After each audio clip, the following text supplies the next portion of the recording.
Hi everyone, I'm going to show you something to do with all those excess lemons that you have on your tree because you've been taking care of it for so long. Okay, in a blender we're just going to squeeze some lemons. Don't worry about the pulp, it's going to be all part of the lemonade frappe I'm making. So maybe 3 or 4 lemons in there because the sugar syrup's going to be sweet. And I'm doing it outside, so you know what, mess is great. Okay, now this one here is a sugar syrup. Equal parts sugar and water. Just in a saucepan, bring it to the boil nice and slow. We're just going to put maybe 1 cup of that in, and then ice. So we're just going to throw the ice in. Then we're just going to blend it, and this is going to be noisy, everyone. And it's for the kids, it's ready to serve. If it's for mum and dad, add a little gin.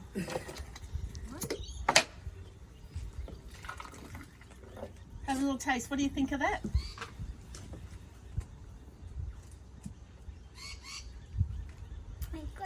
Tastes good.